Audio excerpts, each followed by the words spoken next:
함께 볼 하나님의 말씀은 창세기 45장입니다. 창세기 45장 우리 18절 말씀만 함께 보도록 하겠습니다.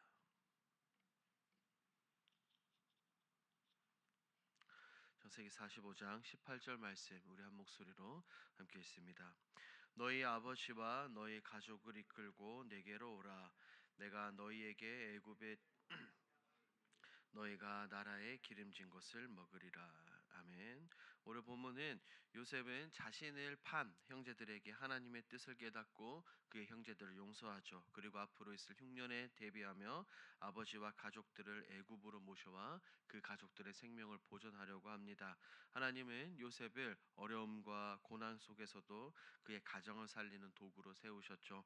오늘 본문을 함께 더 살펴봅니다. 내용 관찰 1번입니다. 바로와 신하들은 요셉의 형들이 왔다는 소식을 듣고 어떻게 반응합니까?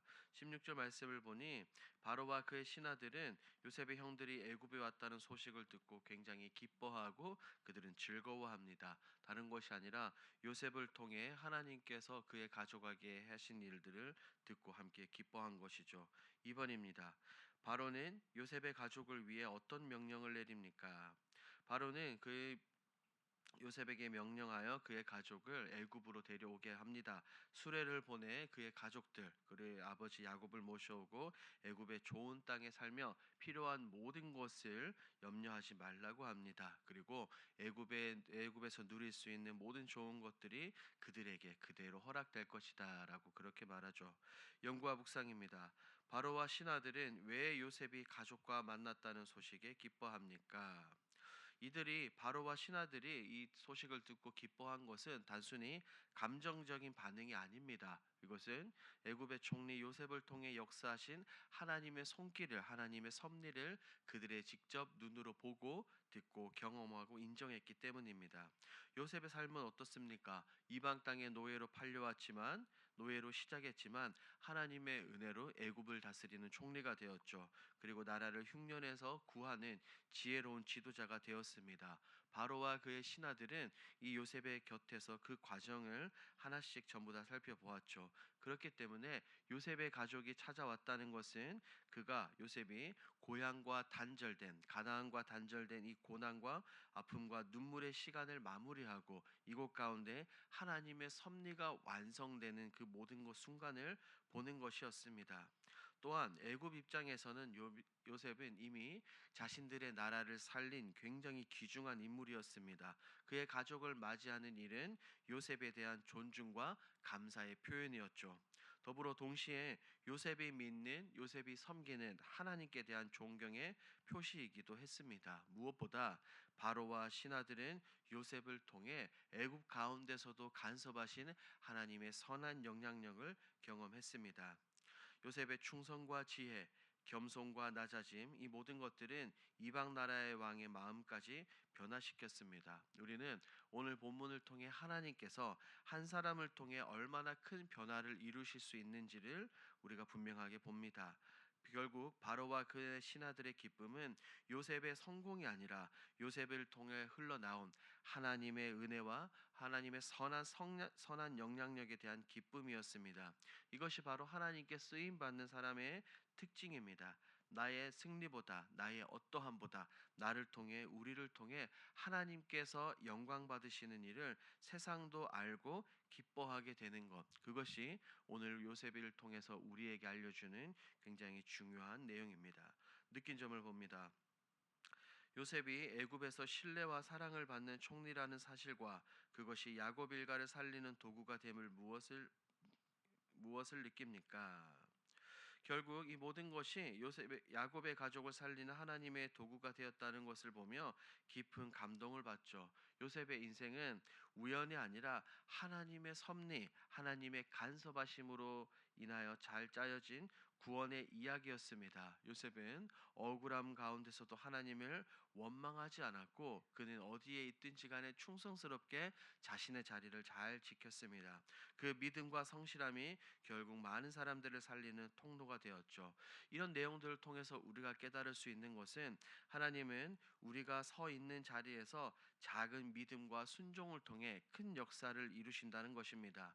요셉은 감옥에서도 궁정에서도 하나님을 의지했듯 우리 역시 지금의 자리에서 내가 어디에서 무엇을 하든지 간에 모든 것에 충성을 다할 때 하나님께서 우리를 통해 나를 통해 누군가를 살리고 어떤 공동체를 세울 수 있는 것입니다.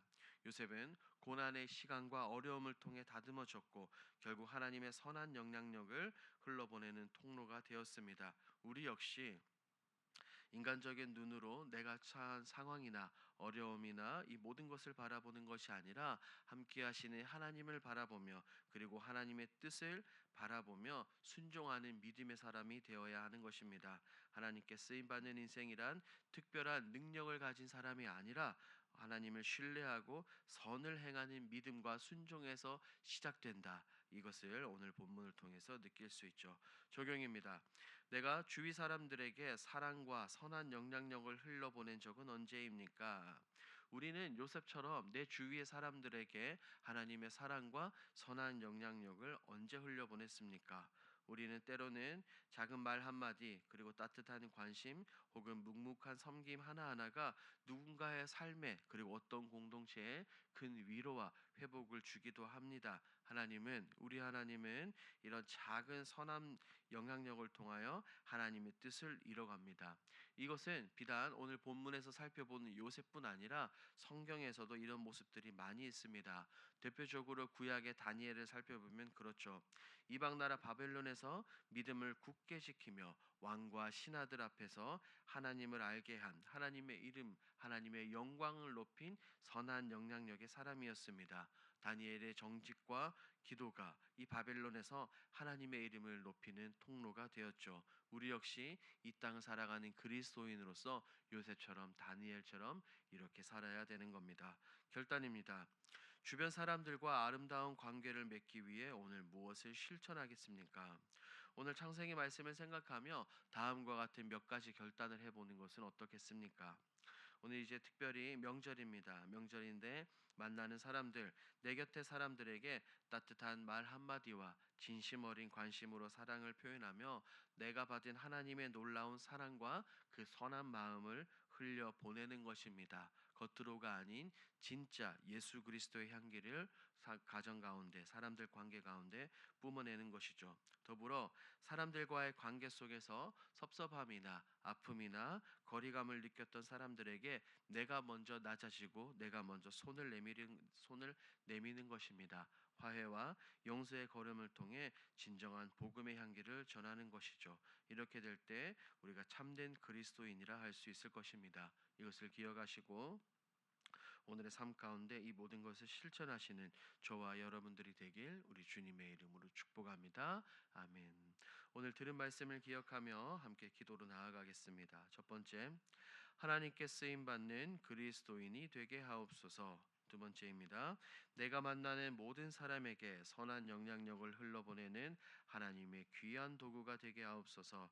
우리 10월 공동 기도 제목입니다. 시공과 관련된 모든 과정이 순조롭게 진행되게 하옵소서. 공사 기간 동안 날씨와 모든 환경을 주장하여 주셔서 진행에 차질이 없게 하옵소서. 이와 같은 오늘 공동 기도 제목으로 기도하시고 여러분들이 가지고 오신 개인 기도 제목으로 우리 자유롭게 기도하시다가 돌아가겠습니다. 우리 주여 힘차게 한번 부르시고 기도합니다. 주여